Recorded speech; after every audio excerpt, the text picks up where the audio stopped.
द्रौपदी के इस श्राप के कारण कुत्ते आज भी करते हैं खुले में सहवास। महाभारत में कई ऐसी घटना घटित हुई जिसका प्रभाव केवल युद्ध तक सीमित नहीं था, बल्कि कई ऐसी घटनाओं ने आने वाली पीढ़ी पर भी असर डाला। इन्हीं में से एक द्रौपदी का दिया हुआ एक अनोखा श्राप है जिसे बहुत कम लोग जानते हैं। कहा जाता है कि द्रौपदी के इस श्राप के कारण आज भी कुत्ते खुले में सहवास करते हैं। आखिर ऐसा क्या हुआ था जो संपूर्ण कुत्ते जाति का भविष्य बदल गया?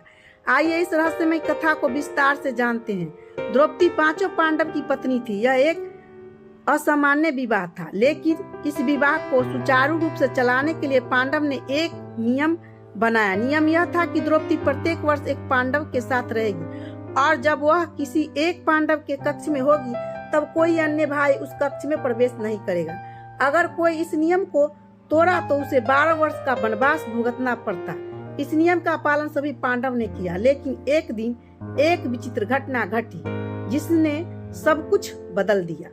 एक दिन द्रौपदी भीम के साथ कक्ष में थी। उसी समय अर्जुन को अपने धनुष की आवश्यकता पड़ी जो उसी कक्ष में रखा था। अर्जुन ने नियम के अनुसार बाहर देखा, लेकिन दरवाजे पर किसी भी पादुकाएं नहीं थी। इसका मतलब यह था कि कक्ष खाली है। अर्जुन ने बिना संकोच कक्ष में प्रवेश कर लिया, लेकिन जैसे ही उन्होंने भीतर कदम रखा उन्होंने भीम और द्रौपदी को एक साथ देखा। अर्जुन तुरंत लज्जित और शर्मिंदा होकर, वहीं भीम भी अत्यंत क्रोधित हो गए और बोले, मैंने अपनी पादुकाएं बाहर रखी थी, फिर भी तुमने नियम तोड़ा। अर्जुन और भीम को यह समझ नहीं आ रहा था कि दरवाजे के बाहर रखी पादुकाएं गायब कैसे हो गई। तभी उन्होंने जंगल में जाकर खोजबीन की। वहां उन्हें एक कुत्ता दिखाई दिया जिसने भीम की पादुकाएं उठा ली थी।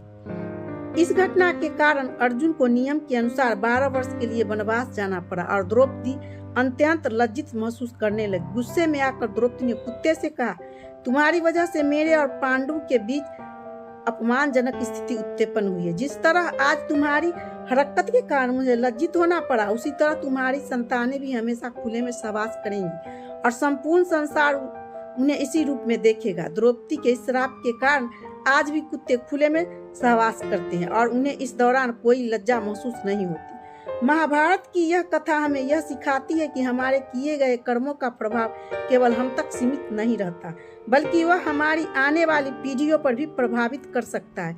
द्रौपदी की क्रोध ने दिए गए श्राप ने पूरी कुत्ते जाति के व्यवहार को बदल दिया। यदि आपको यह कहानी रोचक लगी हो तो इसे लाइक और शेयर करें। ऐसे ही और रोचक पौराणिक कथाओं के लिए हमारे चैनल को सब्सक्राइब करना न भूलें। राधे राधे।